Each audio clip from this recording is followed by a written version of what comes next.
जो लोग चिराग पासवान को तोड़ना चाहते हैं वो लोग भूल जाते हैं कि चिराग पासवान शेर का बेटा है, रामविलास पासवान का बेटा है। न टूटूंगा,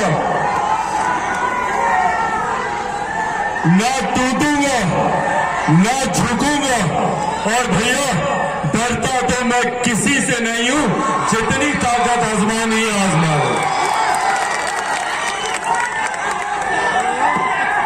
और मजबूती देने वाले हमारे भाई, हमारे साथी राजीव रंजन और सोनू सिंह जी को मैं जहां आज सोनू भाई का स्वागत करता हूं लोक जनशक्ति पार्टी रामविलास में, तो वहीं पूरी यूपी पूरे विश्वास के साथ कहता हूं कि इनके आने से यकीनन लोक जनशक्ति पार्टी रामविलास को नई मजबूती मिलेगी, नई ऊंचाई मिलेगी।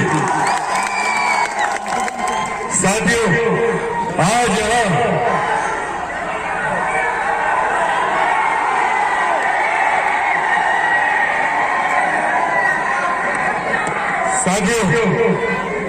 आप लोगों के बीच एक खास उद्देश्य से आया, एक खास मकसद से आया। आप सब जानते हैं प्रदेश में आज की तारीख में जो हालात बने हुए हैं, आज की तारीख में जिस तरीके से प्रदेश में परिस्थितियां उत्पन्न हुई, परिणाम स्वरूप आजादी के 75 साल के बाद आज भी हमारे प्रदेश को पिछड़ा कहा जाता है। आजादी के 75 साल के बाद आज जहां भारत के दूसरे प्रदेश एक के बाद एक विकास की नई गाथाएं लिख रहे हैं, तो वही हमारा प्रदेश है जो आजादी के 75 साल के बाद आज भी पिछड़ा प्रदेश कहलाता है। आज भी हमारे ही प्रदेश के लोग मजबूर हैं पलायन कर दूसरे प्रदेश में जाने के लिए, शिक्षा के लिए, रोजगार के लिए, स्वास्थ्य सेवाओं के लिए। ये गंभीर विषय है, हम लोगों को इसकी गंभीरता को समझना जरूरी है कि भैया क्या कारण है कि जहां दूसरे प्रदेश एक के बाद एक विकास की राह पर आगे बढ़ते गए, तो वही हमारा प्रदेश आजादी के 75 साल के बाद आज भी पिछड़ा प्रदेश कहलाता है। आज भी हम लोग के ही प्रदेश से पलायन होता है, दूसरे प्रदेशों में हम लोग जाते हैं। मैंने आज तक कभी नहीं सुना कि कोई दिल्ली का लड़का बिहार आता हो शिक्षा के लिए। आप लोगों ने सुना क्या? कभी कोई बंबई का लड़का लड़की बिहार आया रोजगार के लिए? तो फिर क्यों सिर्फ हम बिहारियों को ही दूसरे प्रदेश जाना पड़ता है? शिक्षा के लिए, रोजगार के लिए, स्वास्थ्य सेवाओं के लिए। यहाँ पे बुजुर्ग मौजूद है, महिलाएं मौजूद है, इनको मैं देखता हूँ दिल्ली में दिनों दिन तक लाइन लगाकर खड़े रहते हैं एम्स के सामने डॉक्टर से मिलने के लिए। भैया क्यों ये व्यवस्था हमें हमारे प्रदेश में नहीं मिल सकती? कारण क्या है? क्यों जब दूसरे प्रदेश विकास की राह पर तीव्र गति से आगे बढ़ते रहे, तो कारण क्या है कि हमारा प्रदेश आगे नहीं बढ़ पाया? अनंत संभावनाएं हैं हमारे प्रदेश में। सबसे ज्यादा IAS IPS अफसर हमारा प्रदेश देता है। जब शिक्षा के महत्व को कोई नहीं जानता था, उस वक्त नालंदा यूनिवर्सिटी पर हम लोग फख्र करते थे। सबसे ज्यादा मान सम्मान प्रतिष्ठा हमारे प्रदेश की होती थी, लोकतंत्र की जननी हमारा प्रदेश था। पर आज हमारे प्रदेश को इस बदहाल परिस्थिति में ला दिया है कि लोग हमारे प्रदेश का नाम सुनकर प्रदेश को हीन भावना से देखने लगे। दूसरे प्रदेशों में जब हमारे बिहार के बच्चे जाते हैं तो वो वहां जाकर बताने से डरते, कतराते हैं ये बताने से कि हम बिहारी हैं। क्यों भैया? बिहारी शब्द तक को गाली बना दिया गया।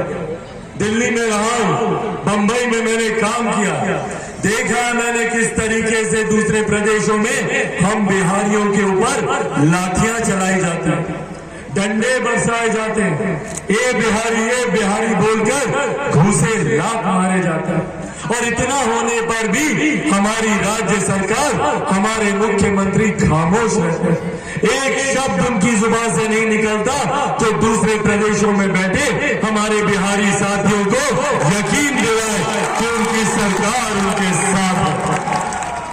पर क्यों ये परिस्थिति बनी? क्यों ऐसी व्यवस्था आई कि बिहार आज इतनी बदहाल परिस्थिति में पहुंचा? क्योंकि मुख्यमंत्री नीतीश कुमार जी ने बिहार में विकास से ज्यादा हम बिहारियों को बांटने पर ध्यान दिया। जैसे अंग्रेज रणनीति बनाते थे डिवाइड एंड रूल की, बांटो और शासन करो की रणनीति जो अंग्रेज बनाते थे, वही रणनीति का उपयोग हमारे मुख्यमंत्री नीतीश कुमार जी करते। हम लोग को जाति के नाम पर, हम लोग को धर्म के नाम पर बांटने का काम करते हैं। प्रदेश के मुखिया होने के नाते उनकी जिम्मेदारी थी कि पूरे प्रदेश को एक साथ लेकर चलते।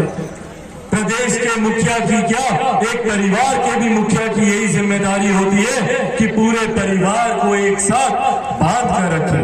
पर यहाँ तो हमारे मुख्यमंत्री ने हम लोगों में एकता लाना तो दूर, हम लोगों को और बांटने का काम किया। दलित को महादलित किया, पिछड़ा को अति पिछड़ा किया, कभी अगड़ा, कभी पिछड़ा, कभी हिंदू, कभी मुस्लिम, कभी महिला, कभी पुरुष, कभी कोरी, कभी कुर्मी, कभी लव, कभी कुछ, सिर्फ जाति, सिर्फ धर्म। और ये बांटते गए और ये बांटते गए और हम लोग बढ़ते गए। पर बदले में हमें क्या मिला?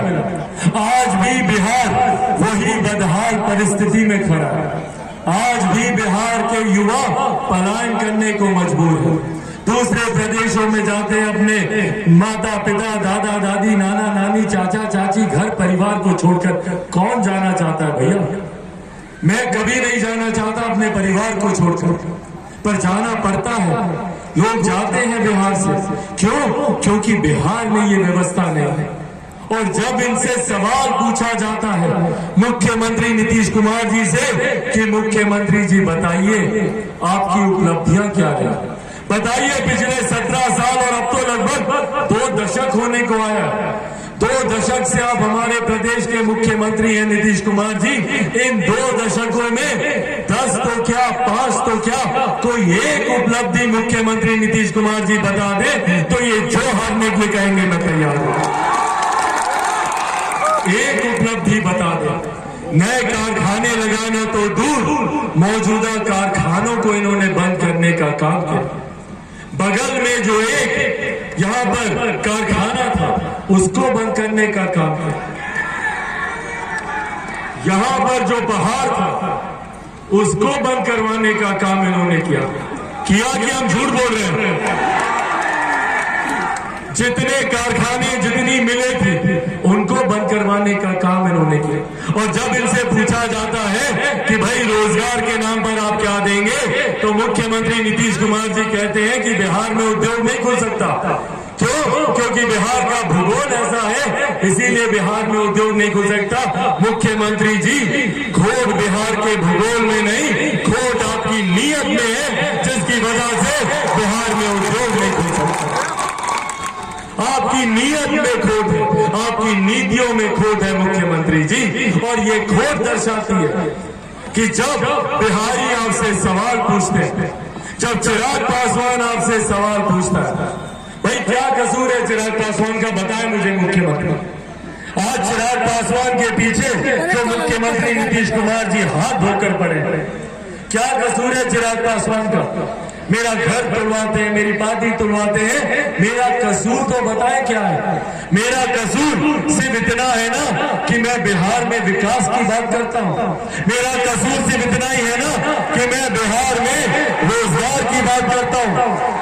बिहार में बिहारियों को रोजगार के अवसर मिले उसकी आवाज उठाता हूं। बिहार में बेहतर शिक्षा की बात करता हूं, बिहार में बेहतर स्वास्थ्य सेवाओं की बात करता हूं, बिहार को आईटी हब बनाने की बात करता हूं, एजुकेशनल हब बनाने की बात करता हूं, बिहार में निवेश लाने की बात करता हूं, बिहार को देश का सबसे विकसित राज्य बनाने की बात करता हूं। यही कसूर है ना, यही कसूर है ना मेरा? तो भैया इस कसूर मंसूर के लिए चिराग पासवान से बदला कैसे लिया जाए, कैसे लिया जाए भैया। चिराग पासवान के पास कोई आय से ज्यादा संपत्ति तो है नहीं, ना हमारे ऊपर कोई कोर्ट कचहरी में कोई मामला चल रहा, तो कैसे बदला लिया जाए चिराग पासवान से। चिराग पासवान से बदला लेने के लिए मुख्यमंत्री नीतीश कुमार जी ने नई नीति निकाली। उन्होंने निकाला कि चिराग पासवान के परिवार को तोड़ दो, चिराग पासवान टूट जाएगा, नहीं टूटा। फिर उन्होंने सोचा कि चिराग पासवान की पार्टी को तोड़ दो, चिराग पासवान टूट जाएगा, नहीं टूटा। फिर उन्होंने सोचा कि चिराग पासवान को इसी की पार्टी से निकाल के बाहर फेंक दो, चिराग पासवान टूट जाएगा, नहीं टूटा। फिर उन्होंने सोचा कि चिराग पासवान को इसी के घर से इसकी मां, इसकी बूढ़ी नानी जो बोल चल नहीं सकती, उसके समेत सामान समेत इसको घर से बाहर निकाल दो, चिराग पासवान टूट जाएगा, नहीं टूटा। क्योंकि जो लोग चिराग पासवान को तोड़ना चाहते हैं वो लोग भूल जाते हैं कि चिराग पासवान शेर का बेटा है, रामविलास पासवान का बेटा है। न टूटूंगा, न टूटूंगा, न झुकूंगा। और भैया डरता तो मैं किसी से नहीं हूं, जितनी ताकत आजमानी है आजमा लो।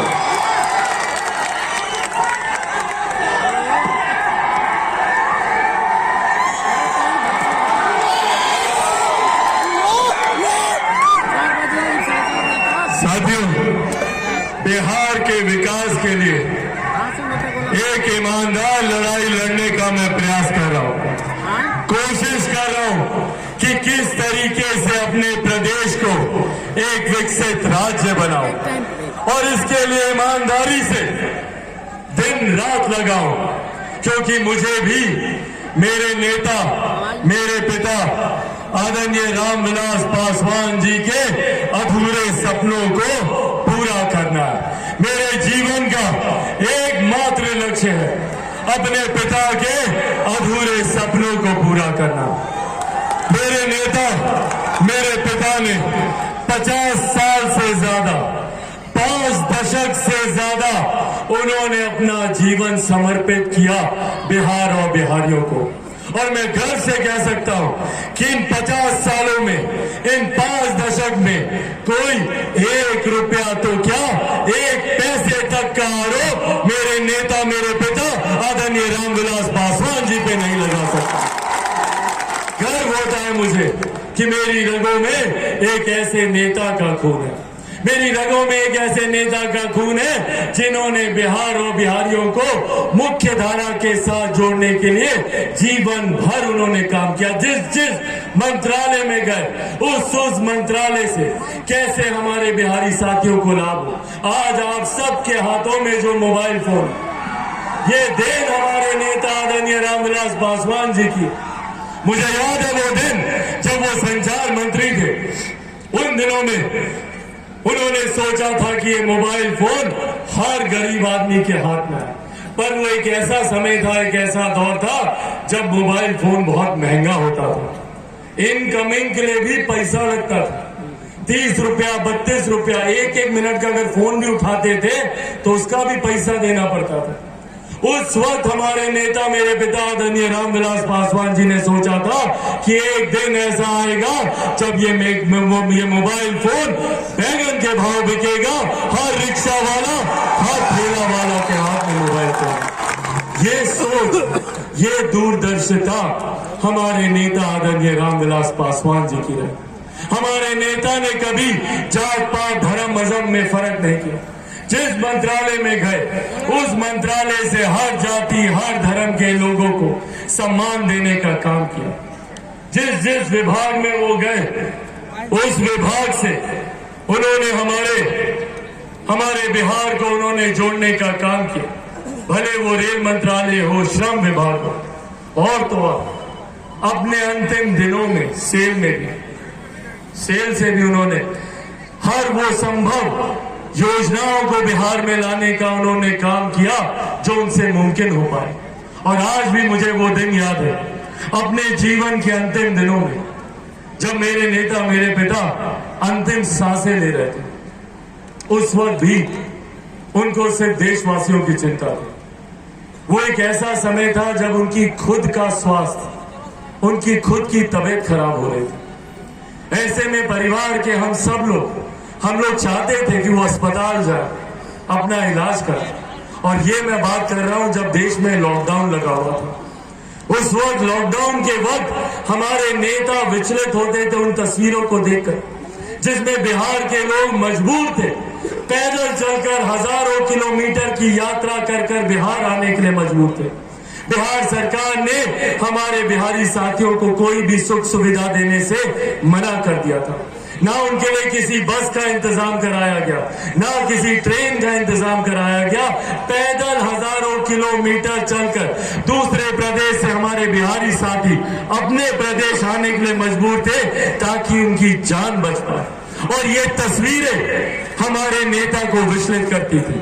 और उन दिनों जब उनका खुद का स्वास्थ्य खराब हो रहा था, उनको इस बात की चिंता नहीं थी। उनको चिंता इस बात की थी कि जो लोग आ रहे हैं वो लोग खाना कैसे खाएंगे, उनको 2 वक्त की रोटी कैसे मिलेगी, उनका राशन कैसे उनको मिलेगा। उस वक्त उन्होंने, मंत्रालय बंद था, अपने तमाम अधिकारियों को घर पर बुलाया, घर पर बैठाकर उनसे तैयारी करवाई और उसके अगले दिन ही उस योजना को लेकर वो प्रधानमंत्री जी से मिलने गए। और आज उन्हीं की ये सोच है जिसकी वजह से आज भी देश में 81 करोड़ लोगों को मुफ्त में राशन मिल रहा है। ये सोच हमारे नेता आदरणीय रामविलास पासवान जी की। प्रधानमंत्री गरीब जन कल्याण अन्न योजना के नाम से उन्होंने इस योजना का निर्माण किया। प्रधानमंत्री जी से मिलकर उन्होंने इस योजना को धरातल पर उतारा। और सोचिए उनकी दूरदर्शिता कि आज मेरे नेता, मेरे पिता के जाने के 2 साल के बाद भी, आज उनको गए हुए को 2 साल हो गए, पर उनके जाने के 2 साल के बाद भी आज भी ये योजना केंद्र सरकार चला रही है। तो इसके पीछे सोच हमारे नेता आदरणीय रामविलास पासवान जी की। ये बातें आप लोगों से साझा एकमात्र उद्देश्य से कर रहा हूं साथी। हम लोगों को समझना जरूरी है, हम लोगों को जानना जरूरी है कि कौन नेता, कौन सा राजनीतिक दल हम लोगों के विकास की सोच रखता है, हम लोगों को आगे लेकर जाने की बात करता है। आज जो बिहार में नई सरकार बनी है महागठबंधन की, क्या वो सरकार बिहार की विकास की सोच के लिए बनी है? क्या बिहार में कोई विकास के बहुत लंबे कार्य लंबे थे, उनको पूरा करने के लिए ये लोग एक साथ आए? नहीं भैया, दोनों अपने स्वार्थों को पूरा करने के लिए। एक मुख्यमंत्री जिनको किसी भी कीमत पर मुख्यमंत्री बने रहना है, अपने सिद्धांतों से समझौता करेंगे, अपनी नीतियों से समझौता करेंगे, पर मुख्यमंत्री वही रहेंगे। और एक ऐसा दल जो कि लंबे समय से विपक्ष में था, सत्ता में आना चाहता था। तो ये 2 महत्वाकांक्षी दलों का गठबंधन है। पर इसमें बिहार के बारे में कोई नहीं सोचता, बिहारियों के बारे में कोई नहीं सोचना चाहता। सब अपनी अपनी राजनीतिक रोटियां इसमें सेकना चाहते हैं। और यही कारण है कि आज आजादी के 75 साल के बाद भी बिहार हमारा पिछड़ा प्रदेश कहलाता है। और आज यही आग्रह करने आप लोग के बीच आया हूं। आने वाले समय में जल्द बिहार में चुनाव होंगे। मैं मानता हूं कि बिहार में जल्द मध्यावधि चुनाव होंगे और इस मध्यावधि चुनाव में हम लोगों को इस बात का ध्यान देना है कि ऐसा गठबंधन, ऐसा दल और ऐसे नेताओं को चुनकर हम लोग बिहार की विधानसभा में भेजें जो दुख सुख की घड़ी में हम लोगों के साथ खड़े रहे, जो बिहार की विधानसभा में, देश की संसद में हम लोगों की आवाज उठाने का काम करें। आज जो लोग सत्ता में है, पिछले 32 साल से यही लोग सत्ता में है। 15 साल राजद का शासन देखा, पिछले 2 दशक से मुख्यमंत्री जी को देखा। इसीलिए साथियों, अंत में बस ये आग्रह आप लोगों से करने आया हूं, जरूरी है अच्छे नेताओं को चुनना,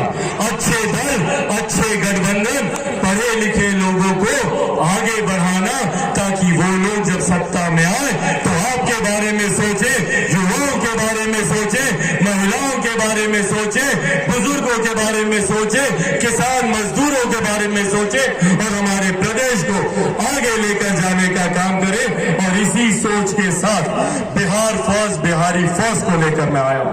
मेरे नेता, मेरे पिता ने अपने अंतिम दिनों में बिहार के विकास के लिए बिहार फर्स्ट, बिहारी फर्स्ट, एक विकसित बिहार को राज्य बनाने के लिए उन्होंने ये रोड मैप तैयार किया था।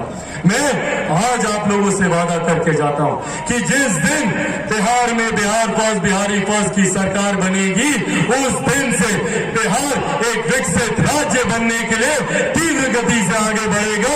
ये विश्वास आप लोगों को दिलाकर जाता हूं। पर साथियों, अंत में मैं इतना भी कहूंगा कि अकेला चिराग पासवान कुछ नहीं कर सकता। चिराग पासवान को जरूरत है तो आप सबके साथ की, आप सबके सहयोग, आप सबको चिराग पासवान बनकर बिहार फर्स्ट, बिहारी फर्स्ट को धरातल पर उतारना होगा। बनेंगे चिराग पासवान, बनेंगे चिराग पासवान, बनेंगे चिराग पासवान, बनेंगे चिराग पासवान। साथियों, आप लोग बस मुझे अपना साथ दीजिए और ये वादा आप लोगों से करके जाता हूं कि चिराग पासवान जिएगा तो आप लोगों के लिए, चिराग पासवान मरेगा तो भी आप लोगों के लिए, ये वादा आप लोगों से करके जाता हूं। अंत में साथियों, यहाँ आने के लिए और मुझे इतना प्यार, इतना स्नेह देने के लिए एक बार फिर से आप सबका धन्यवाद करता हूं। पार्टी के कुछ और सदस्य हैं, कुछ और अन्य दलों के लोग हैं जो पार्टी की सदस्यता ग्रहण करना चाहते हैं। मैं वीरेंद्र पासवान जी का मैं स्वागत करता हूं कि वो आए और लोक जनशक्ति पार्टी रामविलास को मजबूत करें। बहुत बहुत स्वागत है आपका।